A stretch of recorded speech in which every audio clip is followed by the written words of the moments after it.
Guys welcome back to our channel DK pharma tutorial. Guys तो आज के इस वीडियो में हम डिस्कस करने वाले हैं इंस्ट्रूमेंटल मेथड ऑफ एनालिसिस का यूनिट 5, जिसमें हम देखेंगे एफिनिटी क्रोमेटोग्राफी के बारे में। तो गाइस इससे पहले हमने जेल क्रोमेटोग्राफी को काफ़ी डिटेल से डिस्कस कर लिया है, तो अगर आपने वीडियो नहीं देखा है तो उसका लिंक हमने डिस्क्रिप्शन बॉक्स में दे दिया है, तो आप उसको एक बार ज़रूर देख लीजिए।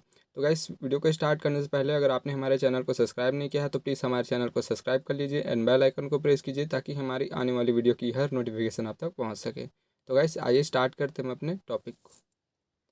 तो गाइस एफिनिटी क्रोमेटोग्राफी जो है उसके नाम से ही क्लियर है कि इसमें किसी भी कंपाउंड का जो है सेपरेशन उसकी एफिनिटी के बेस पे होता है। एफिनिटी मतलब उसके उसके लगाव के बेस पे, उसके प्रेम के बेस पे या उसके इंट्रैक्शन के बेस पे। तो इन्हीं के बेसिस पे हम यहाँ पे किसी भी कंपाउंड को सेपरेट आउट करते हैं। जैसे गाइस इसको हम एक एग्जांपल से समझते हैं।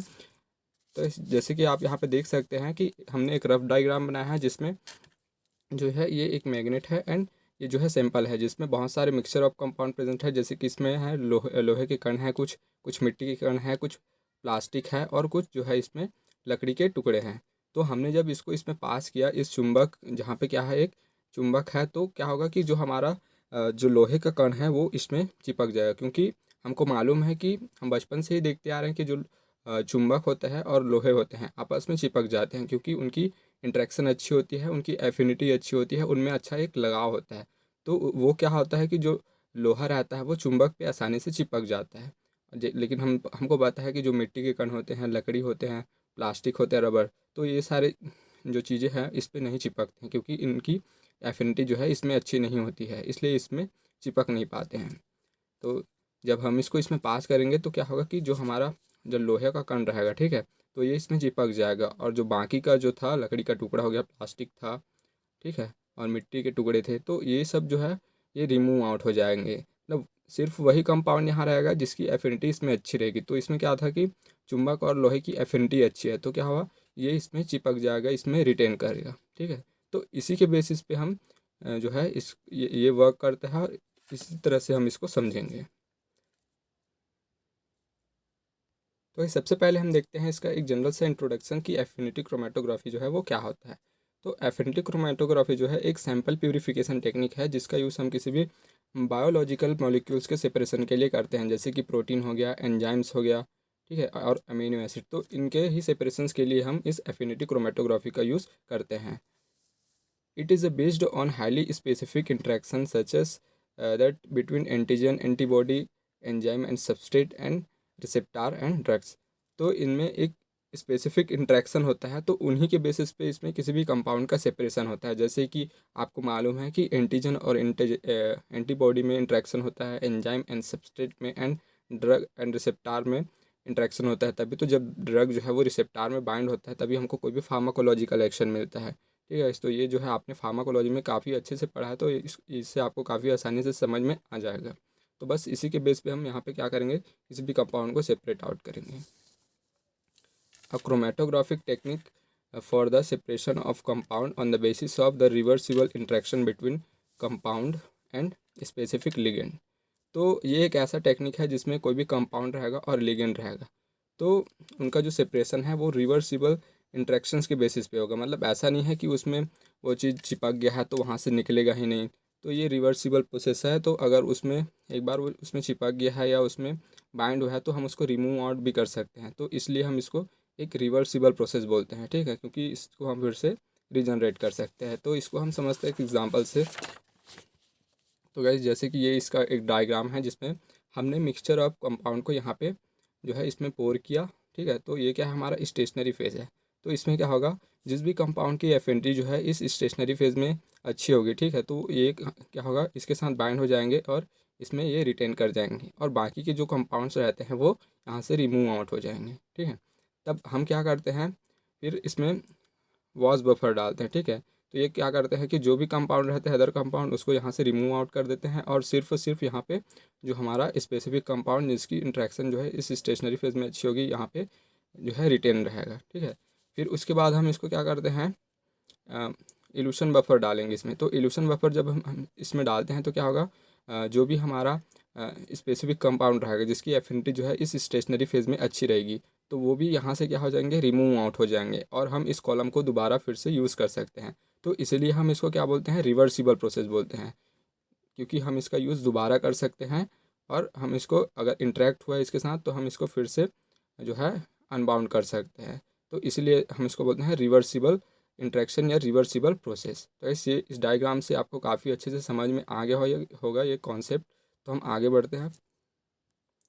तो गाइस जो हमारा जो है एफिनिटी क्रोमेटोग्राफी जो टेक्निक है उसको हम जो एंजाइम्स के प्यूरिफिकेशन के लिए इसको डेवलप किया गया था, लेकिन इसको हम न्यूक्लियोटाइड्स हो गया, न्यूक्लिक एसिड हो गया, इम्यूनोग्लोबुलिन हो गया, मेम्ब्रेन रिसेप्टार हो गया, सेल फ्रेगमेंट एंड पूरे सेल्स को इसको हम प्यूरीफाई करने के लिए भी इसका यूज़ कर सकते हैं। ये बहुत ही सिलेक्टिव होता है और हाईली रिजोल्यूशन इसकी होती है, इसलिए इसको काफ़ी यूज़ किया जाता है बायोलॉजिकल कंपाउंड्स के प्यूरिफिकेशन या उसके सेपरेशंस के लिए। तो अब हम देखते हैं इसका प्रिंसिपल कि एफिनिटी क्रोमेटोग्राफी जो है वो किस प्रिंसिपल पे वर्क करती है। तो इसको हमने पहले से ही आपको बताया है, इसको अब हम फिर से देख लेते हैं। Affinity chromatography is based on the bio specific binding interaction between the ligand chemically bound to the chromatographic package and target molecules in the samples. तो जैसे कि हमने आपको पहले ही बताया है कि जो इसमें जो हमारा लिगेंड रहता है वो क्रोमेटोग्राफिक पैकेज से जो है बाउंड रहता है। तो इसमें क्या होता है, जब हमारा जो भी टारगेट मॉलिक्यूल्स को हम उसमें ऐड करते हैं तो उन दोनों में क्या होता है, इंट्रैक्शन होता है। तो उन्हीं के बेसिस पे किसी भी कंपाउंड का सेपरेशन होता है। तो इसको भी हम एक डायग्राम से और समझ लेते हैं दोबारा। तो जैसे कि गाइस ये है हमारा एक लिगेंड है जो कि इस मैट्रिक्स से क्या है, बाउंड है, ठीक है। ये केमिकली इसके साथ बाउंड रहता है। तो जब हम हमारे किसी भी सैंपल्स को जिसको हमको सेपरेट आउट करना रहता है तो उसको हम जब इसमें पोर करेंगे तो क्या होगा कि इसमें बहुत सारे कंपाउंड रहते हैं, मिक्सचर ऑफ कंपाउंड, ठीक है। तो उसमें सिर्फ वही कंपाउंड ही बाइंड कर पाएगा जिसकी एफिनिटी जो है ये इस लिगेंड में अच्छी होगी, ठीक है। तो इसमें ये बाइंड हो जाएगा, ठीक है, और बाकी का जो कंपाउंड है वो यहाँ से रिमूव हो जाते हैं। देन फर्दर इसमें फिर से क्या होता है कि जब हम इसमें इल्यूशन बफर से इसको वॉश करते हैं तो ये जो हमारा जो टारगेट जो इलेवेट है, ठीक है, फिर से ये यहाँ से रिमूव हो जाएंगे और हम इसको फिर से दोबारा यूज़ कर सकते हैं। तो इसमें यही होता है जिसको इसमें बताया गया है। तो ये है इसका एक रिएक्शन, जैसे कि कोई भी कंपाउंड रहेगा, mixture of compound and ligand, ठीक है। तो ये है हमारा लिगेंड जिसमें कोई भी कंपाउंड जो है वो बाइंड होगा। तो जब ये इसमें बाइंड होगा तो क्या होगा गाइस कि यहाँ पे एक कॉम्प्लेक्स बन जाएगा, कंपाउंड एंड लिगेंड का एक कॉम्प्लेक्स बन जाता है। जैसे कि यहाँ पे एक कॉम्प्लेक्स जो है यहाँ पे फॉर्म हुआ है लिगेंड एंड जो हमारे कंपाउंड का। This interaction occur due to the electrostatic and hydrophobic interaction, van der Waals force and hydrogen bonding.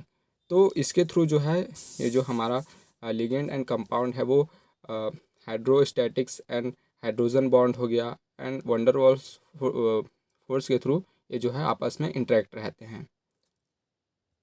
तो गाइस इसमें हम मेनली हमारा जो स्टेशनरी फेज़ होता है वो मैट्रिक्स या रेजिन होता है एंड मोबाइल फेज़ जो होता है वो बफर है। जैसे कि आप यहाँ पे देख ही सकते हैं कि ये जो हमारा मैट्रिक्स रहेगा वो क्या रहेगा, हमारा स्टेशनरी फेज़ जो है वो मैट्रिक्स रहेगा, ये रेजिन रहेगा, ठीक है।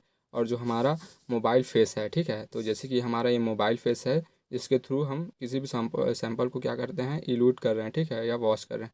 तो ये जो है हमारा जो रहेगा बफर रहेगा। तो इसमें मैट्रिक्स हम कौन कौन से कंपाउंड्स को यूज़ करते हैं, तो most commonly use matrix cross linked dextran हो गया, एगेरोस हो गया, पॉलीमेथाइल एक्राइलेट हो गया, polyacrylamide, polystyrene, cellulose and porous silica and porous glass and silica. तो इन सब को हम as a stationary phase use करते हैं इन एफिनिटी क्रोमेटोग्राफी टेक्निक में।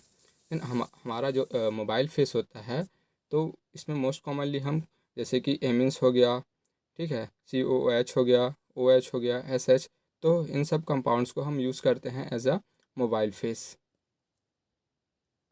The compound not specifically bound are wash away with the buffer and compound specifically bound are recovered from the ligand by the reversing the interaction. तो guys जैसे कि हमने आपको बताया था कि जो भी कंपाउंड जो है इसके साथ स्पेसिफिकली बाउंड नहीं हो रहा है, ठीक है। जैसे कि हम आपको एक डायग्राम से समझाते हैं। जैसे कि ये जो कंपाउंड है, ठीक है, जब हमने इसको स्टेशनरी फेज में डाला, जब हमने सैंपल को, तो ये जो है हमारा जो टारगेट कंपाउंड रहता है वो इस लिगेंड में बाइंड हो जा रहा है, ठीक है। तो गाइस जो भी कंपाउंड जो है यहाँ पे स्पेसिफिकली बाउंड नहीं रहेगा, जब हम इसको फिर क्या करते हैं वॉश बफर से जब हम इसको वॉश करते हैं तो ये आसानी से यहाँ से रिमूव हो जाते हैं। लेकिन जो कंपाउंड जो है इसमें बाउंड रहता है वो यहाँ मतलब ये वॉश नहीं होता है, ठीक है। तो इसको वॉश करने के लिए हम फिर से इलोइड बफर डालते हैं, ठीक है। तो जो भी कंपाउंड जो है जो इस लिगेंड्स के साथ बाउंड हुए रहता है तो उसको हम यहाँ से रिमूव करने के लिए 2 मेथड्स का यूज़ करते हैं। जैसे कि यहाँ पे हमने इसको लिखा है स्पेसिफिक एंड नॉन स्पेसिफिक, तो हम 2 मेथड का यूज़ करते हैं। तो सबसे पहले हम देखते हैं नॉन स्पेसिफिक सोल्यूशन। तो इसमें क्या करते हैं, हम उसके पीएच को चेंज कर देते हैं या आयनिक स्ट्रेंथ को चेंज कर देते हैं या उसकी पोलैरिटी को चेंज कर देते हैं। तो क्या हो जाएगा, वो जो कंपाउंड रहेगा उस लिगेंड के साथ बाइंड हुआ रहेगा वो वहाँ से रिमूव हो जाएगा। pH shift using dilute acetic acid और ammonium hydroxide cause change in state of ionization of group in the ligand and compound। तो जब हम उसके डाइल्यूट एसिटिक एसिड हो गया या अमोनियम हाइड्रोक्साइड, तो इसका यूज़ करते हैं तो उसके आयोनाइजेशन स्टेट में चेंज हो जाता है, जिसके कारण जो हमारा कंपाउंड रहता है और लिगेंड जो होता है उसका जो इंट्रैक्शन होता है वहाँ से टूट जाता है और वो जो कंपाउंड है वो सेपरेट हो जाते हैं। एंड स्पेसिफिक सोल्यूशन में हम क्या करते हैं, तो भी सॉल्युबल कॉम्पिटिटिव लिगेंड्स का यूज़ करते हैं। जैसे कि हमने बताया कि यहाँ पे हम एक इल्यूशन बफर का यूज़ करते हैं, ठीक है। तो इस इल्यूशन बफर का जब हम यूज़ करते हैं तो ये इसमें सॉल्युबल होता है, जिसके कारण यहाँ से रिमूव हो जाता है। तो गाइस अब हम देखते हैं मेथड्स ऑफ एफिनिटी क्रोमेटोग्राफी। तो इसके क्या मेथड्स हैं इसको हम देखेंगे। तो सबसे पहले हमने इसको क्या किया, हम हमारा जो भी मिक्सचर था जिसको हमको सेपरेट आउट करना था, ठीक है, उसको हमने क्या किया, स्टेशनरी फेज या कॉलम में इसको डाल दिया, ठीक है। अब हम क्या करेंगे, फिर इसको हम रिमूव करेंगे, इस मिक्सचर को यहाँ से रिमूव कर लेंगे एक बीकर में।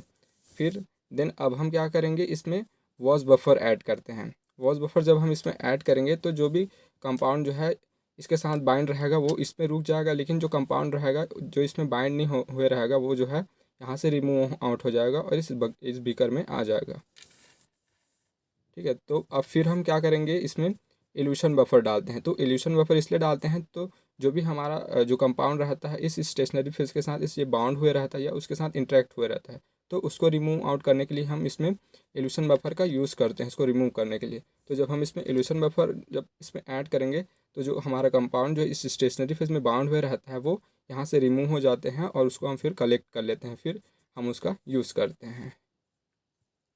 तो गाइस ये मेथड्स आपको अच्छे से समझ में आ गया होगा, लेकिन फिर भी एक बार हम इसको और डायग्राम से एक बार और एक्सप्लेन कर देते हैं आपको। तो सबसे पहले क्या किया, हमने मिक्सचर को इसमें ऐड किया। देन मिक्सचर ऐड करने के बाद हम इस मिक्सचर को क्या करेंगे, रिमूव करेंगे यहाँ से, सॉरी मिक्सचर ऐड किया। मिक्सचर ऐड करने के बाद हम इसमें क्या करेंगे, अब हमारा वॉश बफर है उसको ऐड करेंगे।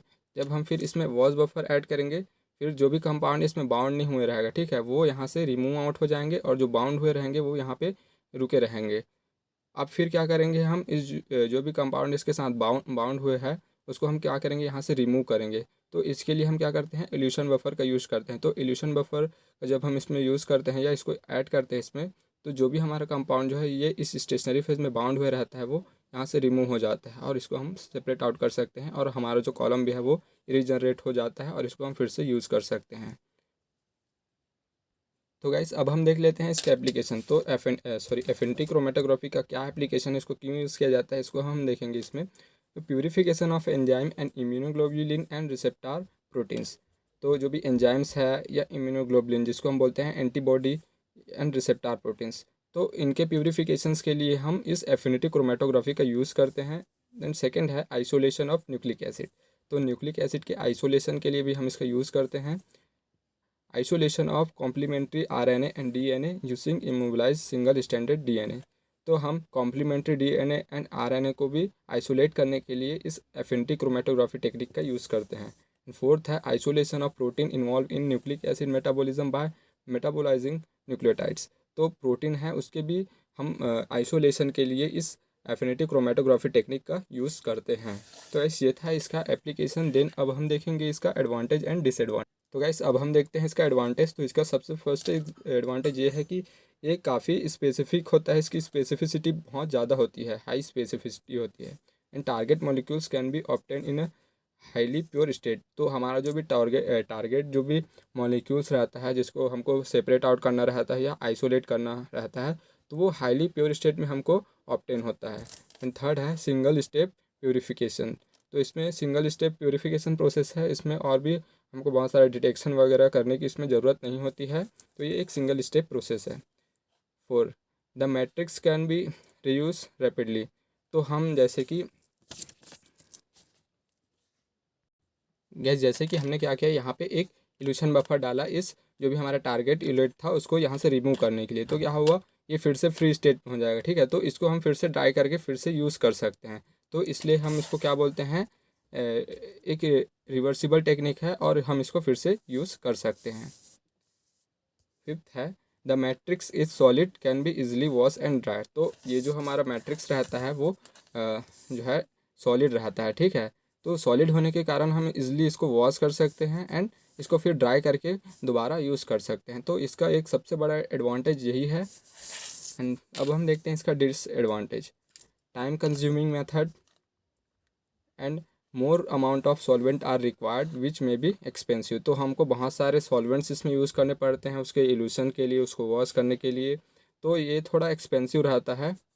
देन थर्ड है इंटेंस लेबर। तो इसमें हमको बहुत सारे लेबर्स की ज़रूरत होती है, क्योंकि इसमें बहुत सारी प्रोसेसेस होती है, उसको कलेक्ट करना रहता है, उसको वॉश करना रहता है। तो इन सब में बहुत सारा खर्चा हो जाता है, बहुत सारा हमको लेबर जो है लग जाते हैं यहाँ पे। तो गाइस ये था काफ़ी simple explanation of affinity chromatography. तो गाइस ये वीडियो आपको काफ़ी अच्छे से समझ में आ गया होगा। तो प्लीज़ इस वीडियो को लाइक कीजिए, शेयर कीजिए अपने फ्रेंड्स के साथ एंड इसी तरह की वीडियोस को देखने के लिए बने रहिए हमारे साथ। Thank you.